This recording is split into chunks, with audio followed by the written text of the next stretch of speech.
シーン6テイク4です。アクショ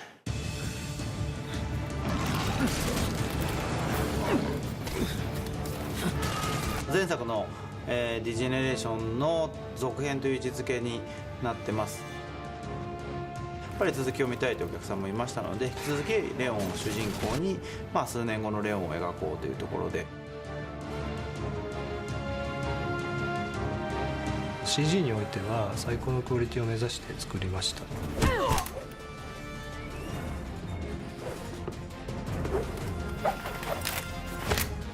僕は一つの分岐点みたいな位置づけになるかなと思いますね。今までバイオハザードの世界観の中で実戦でクリーチャーが出てきたということはないんですね。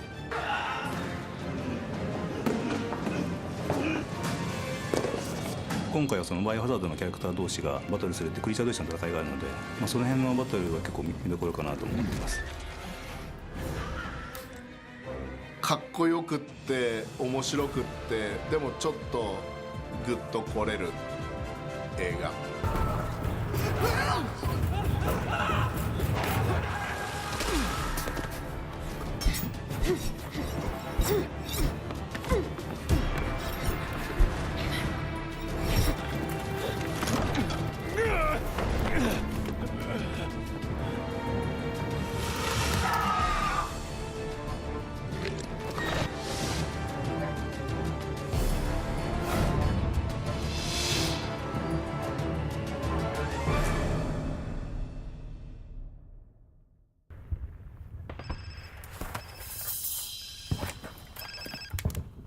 Moving into position. 時系列で言いますと、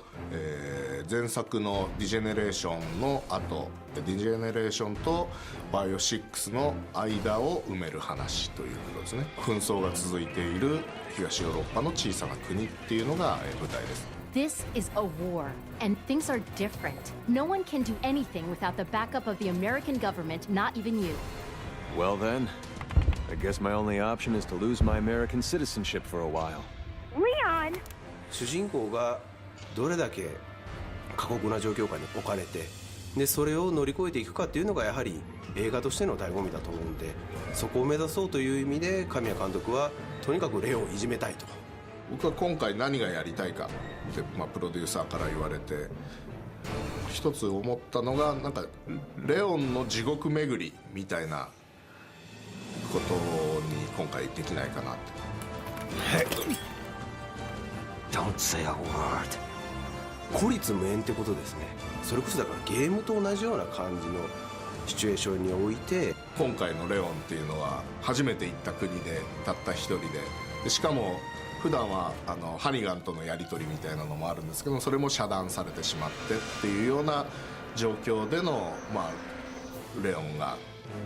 いろんな行動を起こしていろんなことに巻き込まれている。レオンっていうキャラクターに関して言うと、僕らのお手本って、その当時だとバイオ4しかなかったので、できるだけバイオ4的なレオンを目指して、人間味を前作よりは加味していこうという。かっこいいけれどもどこか可愛さがある。少し彼がのその本当の魅力みたいなものが出るところといったらやっぱり女性と接した時なんですよね。 Good day, Madam President. Gentlemen, I have been sent here by the BSAA. My name is Ada Wong. やっぱりレオンといえばエイダっていうのが最近のゲームの流れにはなってきていて、前作ではちょっとクレアという、バイオ2の、レオンとクレアっていうイメージで描いてですね、エイダ出なかったんで、エイダ出ないんですかっていうのもちょっとあったんで、そこではもう今回は絶対エイダ出しましょうという。 Looking for someone?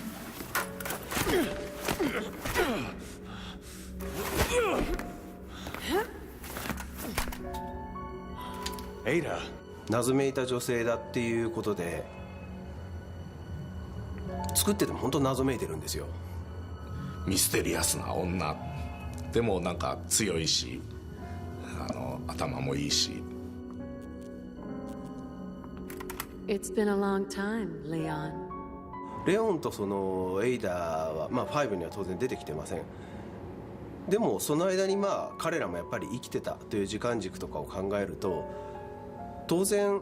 何がしかの接触があったりとか交流みたいなものがねあったかもしれない、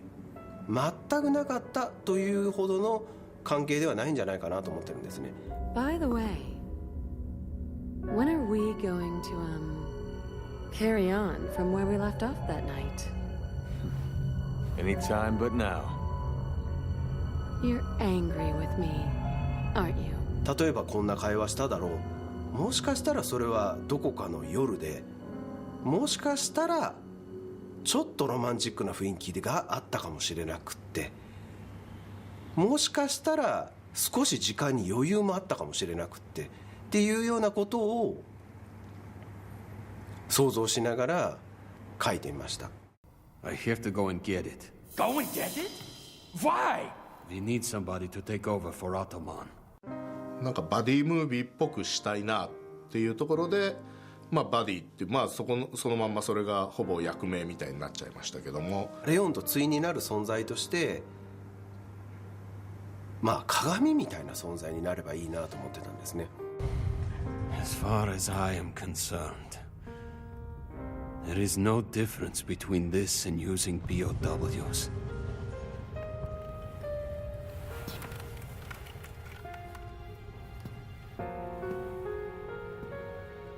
If you want to keep this from happening again, put down your gun. レオンは止めたいと思ってることというのは BOW の拡散を防ぐっていうことなんですね。レオンのそのここまで生きてきたそのまあモチベーションというか、彼のその目的意識をやはり揺さぶるようなことを問いかけるという男。基本的にはずっと敵なんですよね。敵なんだけども、まあ、だんだん結局最後は分かり合えてくる。 Want to go grab a few beers? Are you buying? You'll have to go without me. 友情って多分ねそんなこう多分気づかれてないんですよ、レオンとバディって。ただ同じ状況でいる中で少しは分かったってことじゃないですかね。 So this is what you're here for. Well, are you satisfied? 東スラブ共和国という国を設定した時にやはりまあバディにの今度は対になるような形で一つその複雑なその政治状況、世界観を示す一つの形としてスベトラーナという女性を設定しました。 What will you gain by killing me? Have you thought this through? Who will lead the country once you gain independence? You? 完全な悪ではないのかもしれないし、まあ彼女には彼女のなんかビジョンがあってああいうことをしたんでしょうけども、まあ方法が間違っていたという。 I thought you guys hated America. Sure, we hate it. But things made in America. Now that's different. かつて東欧の国であったとしてもね、当然アメリカの文化なんかいっぱい入ってきてるだろうし、それはアメリカに限らずおそらく暗い話になっていく感じだったので、まあなんか一人ああいうキャラクターがいた方がいいだろうということで、この作品の中では僕が一番好きなキャラクターですけどね。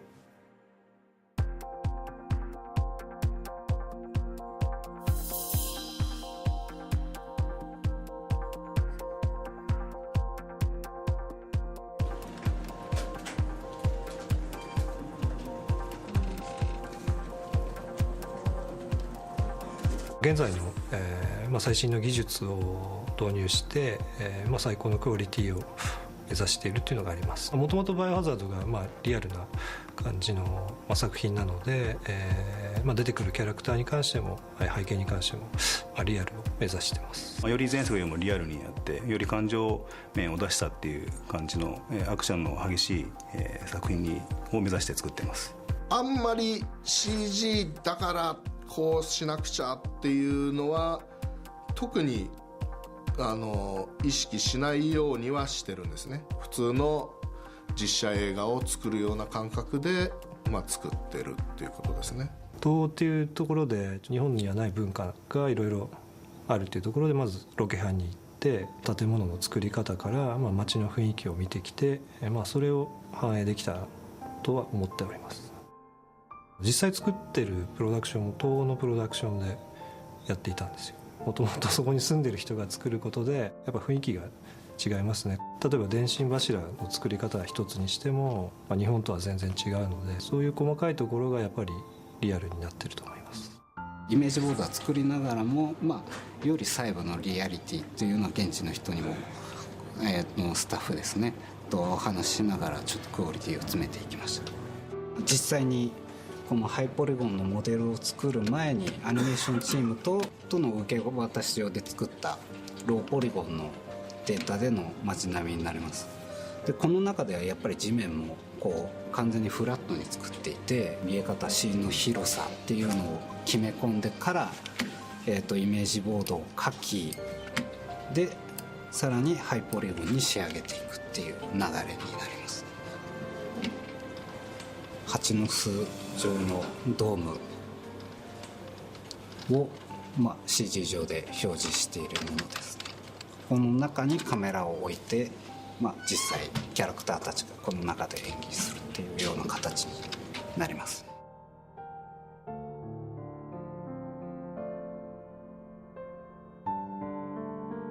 今回は、前作と比べると CG のキャラクターの個性っていうのが結構強く出てると思います。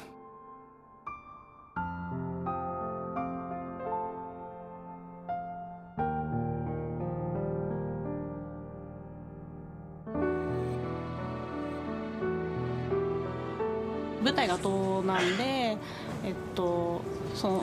そちら系の人たちを呼んで 3D スキャンを取り、骨格から筋肉の感じまで本当の 3D のデータをベースにして参考にして作っていきました。監督からの発注を受けたのがこちらの絵になります。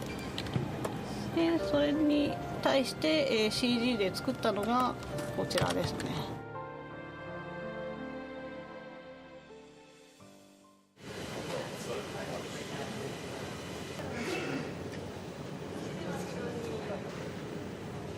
うちのスタジオ、モーションキャプチャースタジオがあるんですけど、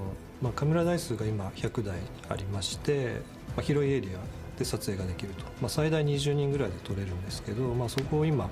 回も使って、あまり制限なく撮れたと思います。100台を1つの PC に取り込むと非常にデータ量が多すぎてですね、パンクしてしまうので、2システムに分けてタイムコードで同期してるんですね。でこちらが46台、こちらが54台、こちらが下から煽ってるカメラで、これが上から。前回は400万画素のカメラだったんですけど、今回は1600万画素で4倍の面積になってます。でそれに伴ってマーカーサイズも半分以下になってますので、だいたい精度的に8倍ぐらいの体感がありますね。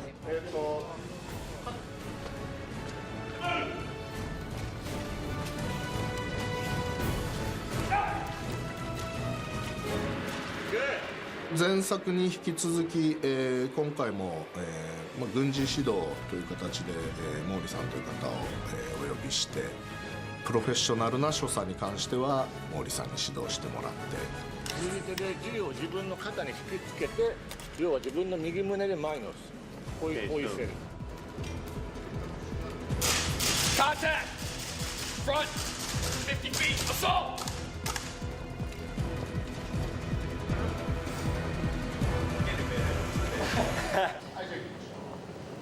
Ready? Action!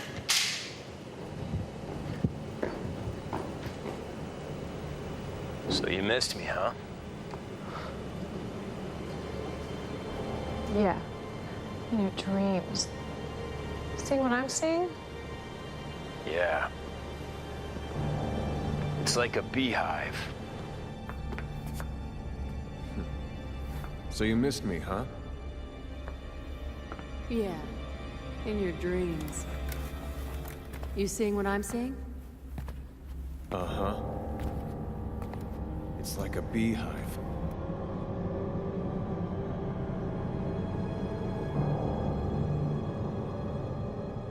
I have some more questions for you.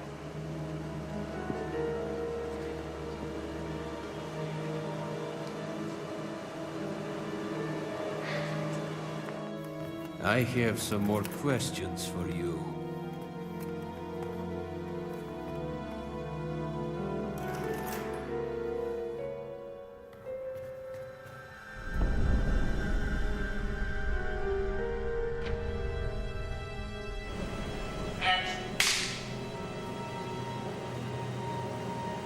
It's been a long time, Leon.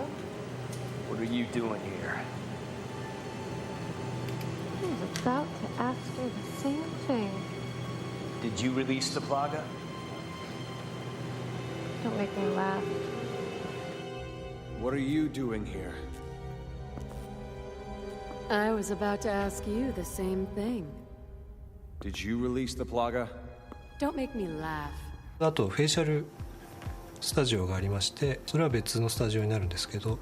それも弊社内のスタジオでモーションキャプチャー撮ってすぐフェイシャルキャプチャーをするというワークフローでやってました。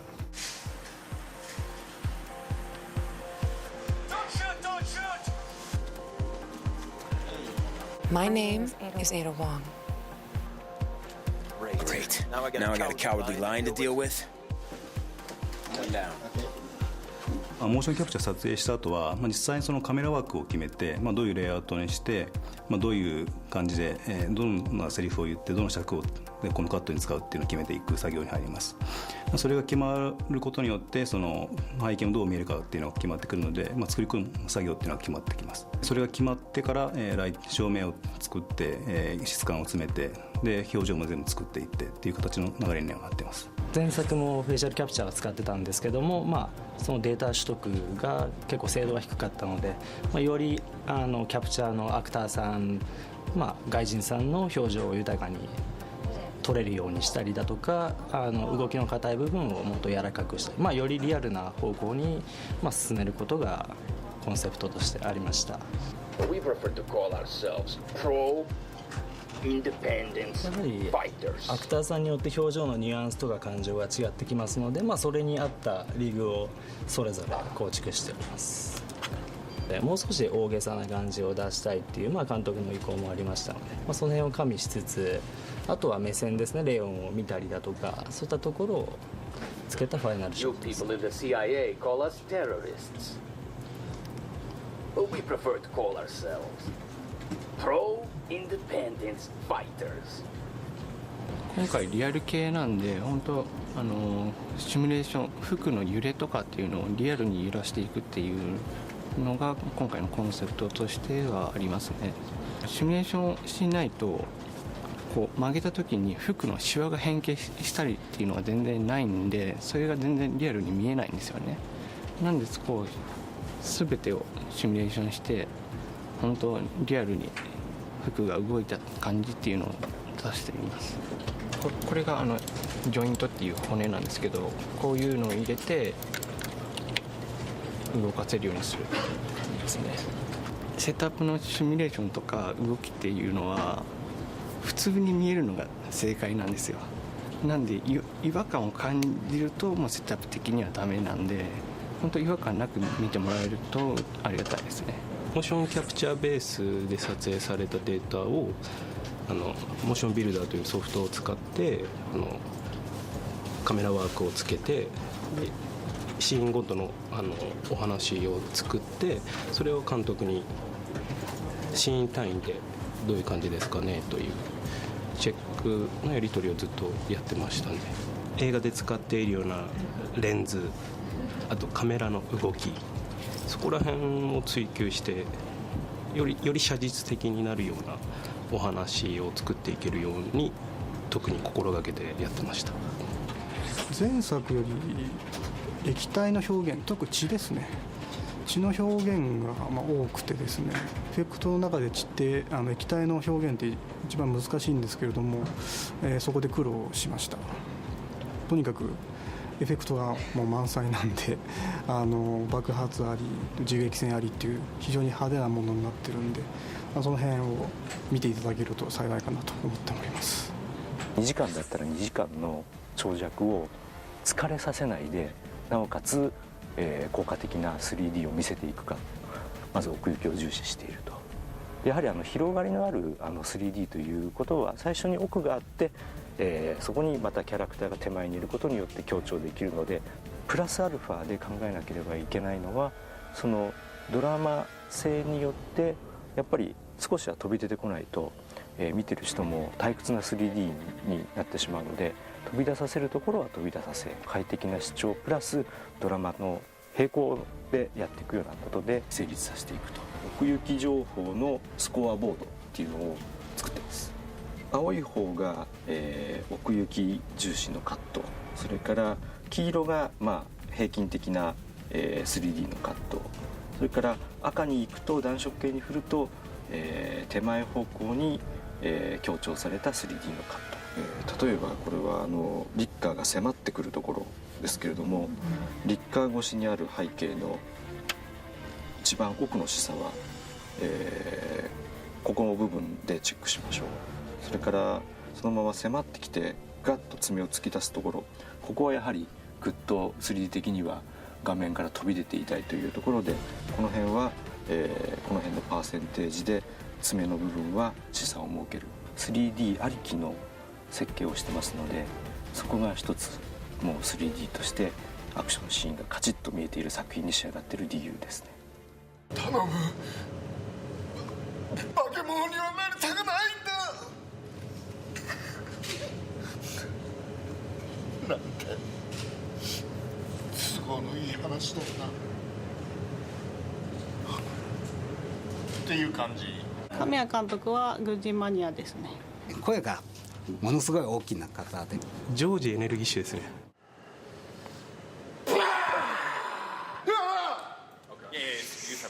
武器マニアなので、銃の紐の部分、スリングっていうんですけど、それをリアルに揺らしてほしいとか。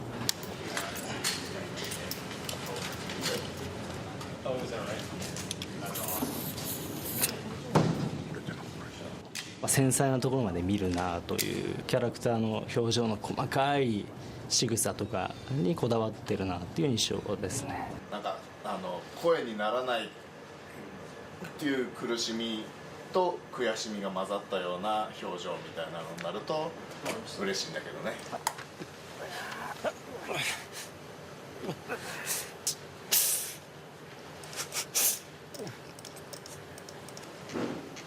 はい、OK。ぶっちゃけ僕は全く英語がわからないので、気持ちがお芝居に出てるかどうかっていうところを見るしかないんですね。セリフが合ってるか間違ってるかなんていうところよりも、その気持ちがちゃんとできてるかどうかっていうのだけを見れるっていうことにおいては、なんだろう、演出としてはなんか純粋な演出ができたっていうかな。すごく平和でゆったりした空気なんだけど、お互いの中では殺すか殺されるかの緊張感をちょっと持ってほしい。つもりとしてはこのテーブルがバーンとこっちにこう。So we want you to kick the table to that way. So that, like that. Okay. 自分でやってみせるっていうことですね。こんな感じでやってくださいっていうのを自分でやってみせるっていうのがやっぱり一番外国人とのお芝居のコミュニケーションっていうところで言うとなんか分かりやすいっていうか、そういうやり方がだんだんなんか2本目にして身についてきたのかなとは思いますけども。You are in a wall. So you're gonna start. We have a wall here. Got it.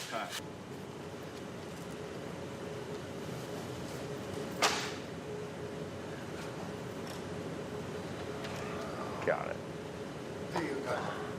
Action.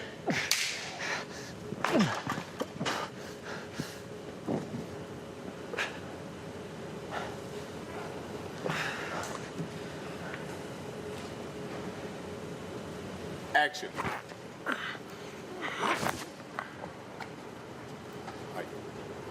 も He just has a sense of fun about him. I feel like whenever he starts to give a direction, he kind of has a smile on his face, and he gets really into it, and it's sort of like a childlike quality. So he's very kind to the actors, and he's just fun to work with that way. He's very focused and knows what he wants. It's amazing to watch him explain scenes because you can tell he's got a very clear idea in his head of what he wants, and that makes it much more easy for us when somebody is able to tell us what they need and what they want. 俺は良かったように見えるけどどう？いやいいと思います。大丈夫です。はい。さっきのグレイ。グレイ。本番。よーい。はい。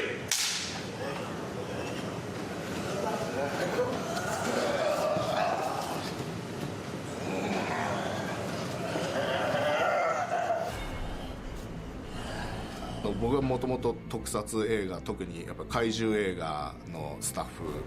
出身なので、結構その怪物っぽいものの動きにはなんかちょっと自信はあるんですね。まあ毎回ねやらせろやらせろって言ってたので、まあ、今回は初めてスーツを着せてもらってやらせてもらいましたけど。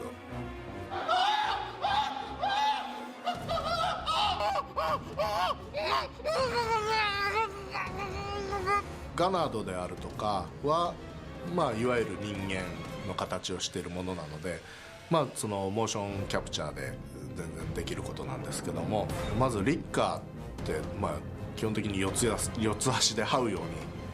うに動く生物なので、モーションキャプチャー一応収録はしてるんですよ、人間で。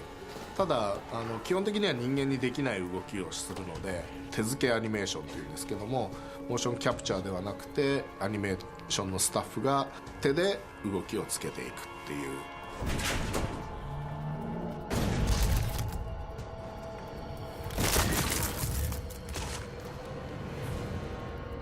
タイラントに関しては、普段ゲームや実写に出てくるやつよりも、まあ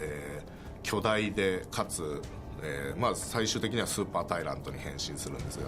兵器としてちゃんと完成してるような BOW。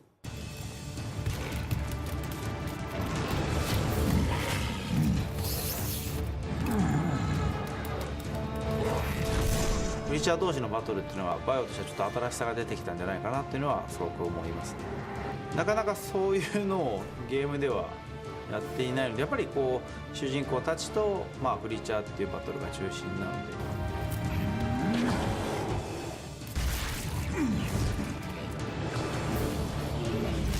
まあ、ゲームのキャラクターにプラスやっぱ映画にしか出てこないオリジナルキャラクターがゲームのキャラクターと、まあ、同じ世界にいるっていうところでの、まあ、新しい世界。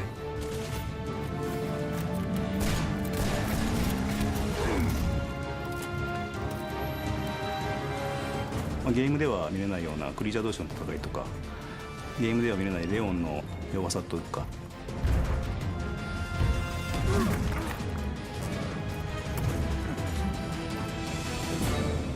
よりバイオハザードの世界に浸れる、なんかこれは必須アイテムではないかっていう。やはりこのバイオハザードの CG ムービーというのはゲームの世界観から派生したスピンオフだというところが実は最大に楽しめるポイントだと思うんです。物語だけを楽しめるというのが実はこの CG ムービーの一番の魅力であり楽しみ方の一つじゃないでしょうかね。この作品から当然ご覧になった方はまだまだ知らないバイオがたくさんあるので、本当にゲームを遊んでいただいたり、前作を見ていただいたり、バイオハザードっていう壮大な、作品の中のダメでした一部なので、もっと広がりを味わっていただいて、これをきっかけにバイオをどんどん楽しんでいただければ嬉しいなと思います。本当に誰でも楽しめるエンターテインメントにはなってると思いますね。ホラー的な要素もありますし、いわゆるアクションっ